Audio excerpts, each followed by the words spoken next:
Good morning class seven बेटा। आज हमारा जो है हिंदी है और हिंदी में हमारा जो है कथा चलेगा।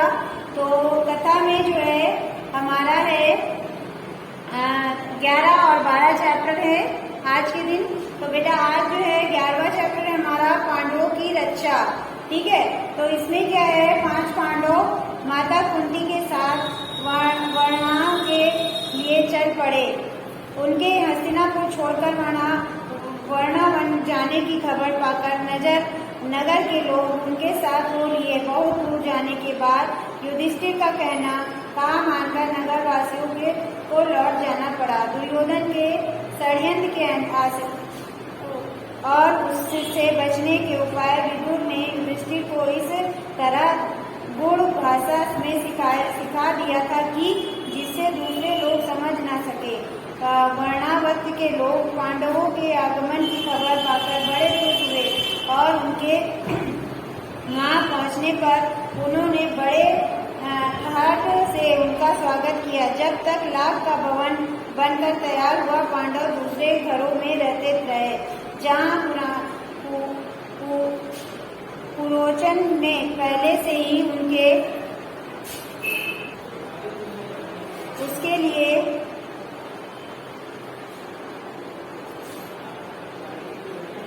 ठहरने का प्रबंध कर रखा था। लाख का भवन बनकर तैयार हो गया था।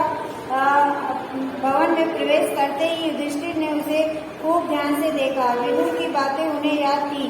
ध्यान से देखने पर युधिष्ठिर को पता चल गया कि यहाँ घर जल्दी आग लगने वाली चीजों से बना हुआ है। युधिष्ठिर ने भीम को भी यह भेद बता दिया, पर साथ ही उसे सावधान करते हुए कहा, यद्यपि यह सब साफ मालूम हो गया है कि यह स्थान खतरनाक है, फिर भी हमें विचलित नहीं होना चाहिए। पुरोचन को इस बात का जरा भी पता न लगे कि उसके षड्यंत्र का भेद हम पर खुल गया है। मौका पाकर हम यहाँ से निकल भागना होगा, पर अभी हमें जल्दी से ऐसा कोई काम नहीं करना चाहिए जिससे शत्रु के मन में जरा भी संदेह पैदा होने का संभावना हो। युधिष्ठिर की सलाह से भीमसेन सहित सब भाइयों तथा कुंती ने मान लिया। वे उसी लाख के भवन में रहने लगे। इतने विदुर का भेजा हुआ एक सुरंग बनाने वाला कारीगर वाराणसी नगर में आ पहुंचा। उसने एक दिन पांडवों को अकेले में पाकर उन्हें अपना परिचय देते हुए कहा, आप लोग भी भलाई के लिए हस्तिनापुर में रवाना होते समय विदुर ने युधिष्ठिर से सांकेतिक भाषा में जो कुछ कहा था वह बात मैं जानता हूँ। यही मेरे सच्चे मित्र होने का सबूत है। आप मुझ पर भरोसा रखें। मैं आप लोगों की रक्षा का प्रबंध करने के लिए आया हूँ। इसके बाद वह कारीगरी महल में पहुँच गया और गुप्त रूप से कुछ दिनों में ही उसने एक सुरंग बना दी। इस रास्ते से पांडव महल के अंदर से नीचे चारा दीवारों और गहरी खाई को लांघकर सुरक्षित बाहर निकल सकते हैं। यह काम इतने गुप्त रूप से हुआ कि इस खूबी से हुआ कि पुरोचन को अंत तक इस बात की खबर न हो पाई कि पुरोचन ने लाख के भवन के द्वार पर ही अपने रहने के लिए स्थान बनाया था। इस कारण पांडवों को भी सारी रात हथियार लेकर चौकन्ने रहना पड़ता था। एक दिन पुरोचन ने सोचा कि अब पांडवों की काम तमाम करने का समय आ गया है।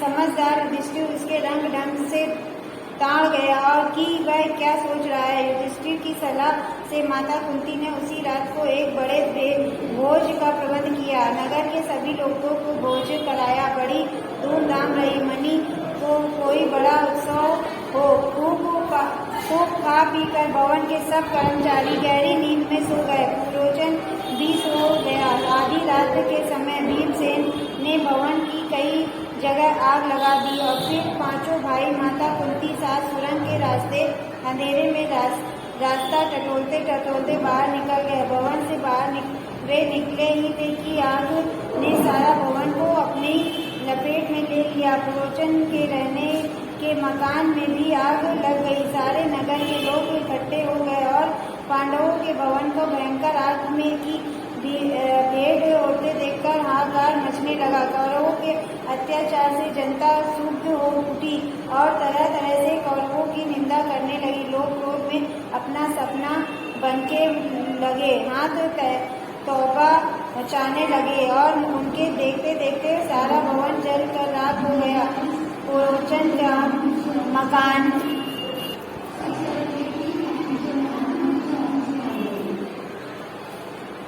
दुष्ट और उनके बेटों ने पांडवों की मृत्यु पर बड़ा शोक मनाया। वे गंगा किनारे गए और पांडवों तथा कुंती को जलांजलि दी। फिर सब मिलकर बड़े जोर जोर से रोते हुए विलाप करते हुए घर लौटे, परंतु दार्शनिक विदुर ने शोक को मन ही मन में दबा लिया, अधिक शोक प्रदर्शन न किया। इसके अलावा विदुर को यह भी पक्का विश्वास था कि पांडव लाख के भवन से बचकर निकल गए होंगे। पितामह भीष्म तो मानो शोक के सागर में थे, पर उनको विदुर ने धीरज बढ़ाए और पांडव के बचने के लिए किया गया अपने सारे प्रबंध का हाल बताकर उन्हें चिंता मुक्त कर दिया। तो बेटा इस तरह से ये चैप्टर आप लोग पढ़ लीजिएगा पूरी कहानी। अब इस चैप्टर का जो है हम आपको क्वेश्चन आंसर करवा देते हैं, आप लोग इसको कॉपी में कर लीजिएगा, ठीक है। तो ये जो चैप्टर है पूरे दोनों चैप्टर आप रीड कर लीजिएगा, द्रौपदी स्वयंवर और जो है पहला 11वां कौन सा था, 11वां था हमारा पांडव की रक्षा। ये चैप्टर आप लोग रीड कर लीजिएगा। हम जो है इसके क्वेश्चन आंसर करवा देते हैं। पांडव की रक्षा,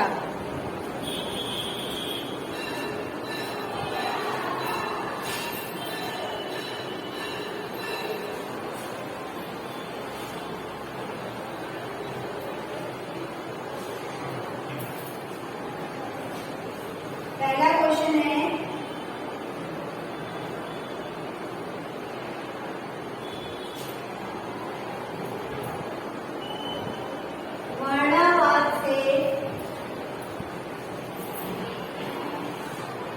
वर्णावाद से निकलने के बाद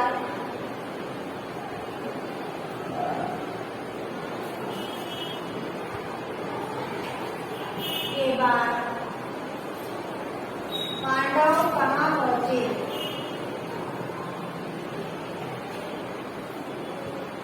पांडव कहाँ पहुंचे, ठीक है।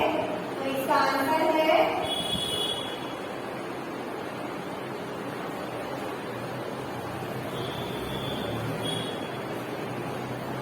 एकाचक्र नगरी, एकाचक्रा नगरी,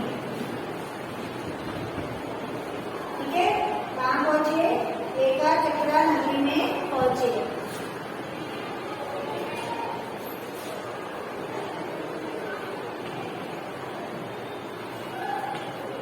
नेक्स्ट है मेरा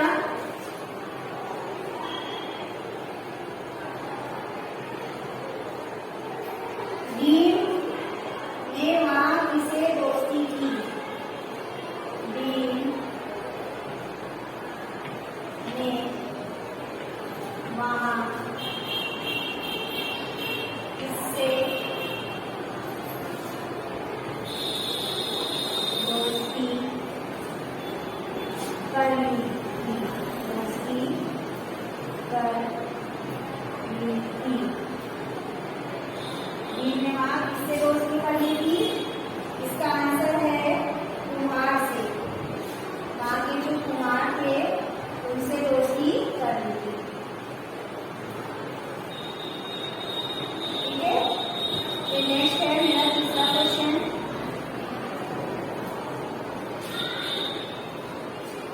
पांडव के महल में स्वयं पांडवों के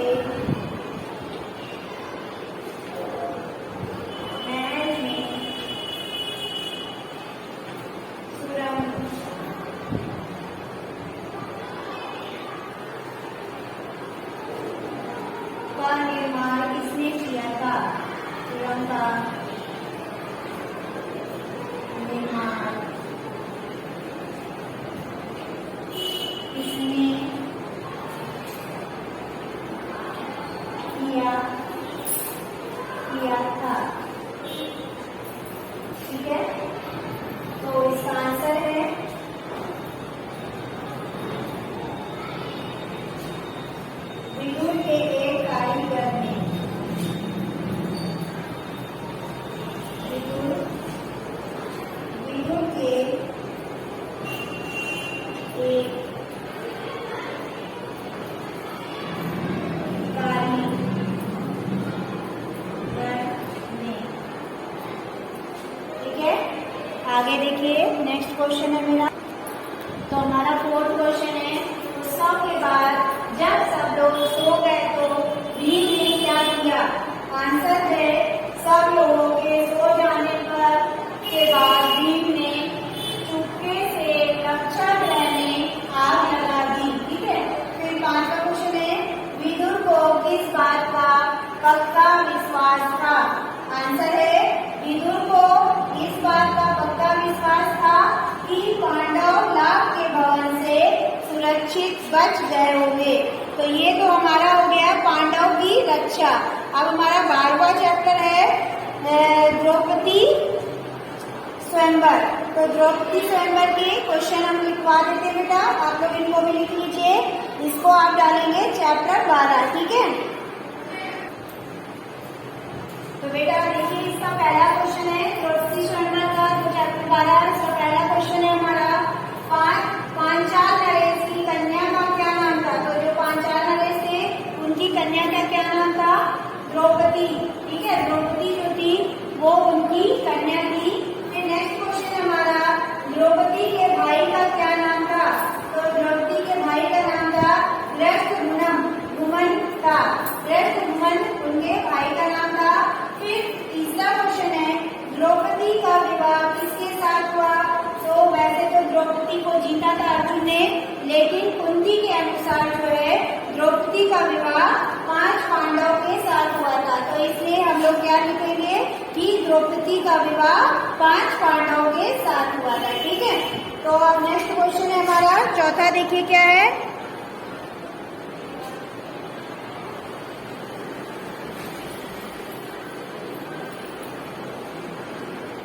तो हमारा चौथा क्वेश्चन है, द्रौपदी के स्वयंवर में पांडवों ने कहाँ शरण ली थी? तो उन्होंने कुमार की झोपड़ी में शरण ली थी। जब वो अपने लाभ के भवन से निकले थे तो उन्होंने सुरंग से जा करके कुमार की झोपड़ी में शरण ले ली थी। ठीक है, फिर है द्रौपदी के स्वयंवर में कौन कौन से नरेश आए थे? तो द्रौपदी के स्वयंवर में धृतराष्ट्र के 100 बेटे, अंग नरेश आए थे, श्री कृष्ण आए थे, शिशुपाल आए थे और जरासंध आए थे। जरासंध आदि नरेश वहाँ पे आए हुए थे। ठीक है, तो ये हमारे जो है दोनों चैप्टर आज फिनिश हो गए, इसके क्वेश्चन आंसर कंप्लीट हो गए बेटा। तो आप लोग जो है कथा वाली जो कॉपी है उसमें चैप्टर 11 डाल करके पांडवों की रक्षा के क्वेश्चन आंसर करिएगा और चैप्टर 12 डाल करके द्रौपदी का स्वयंवर, इन दोनों के क्वेश्चन आप लोग अलग अलग चैप्टर डाल के कर लीजिएगा। ठीक है, तो आज की क्लास हमारी ओवर होती है। Thank you class.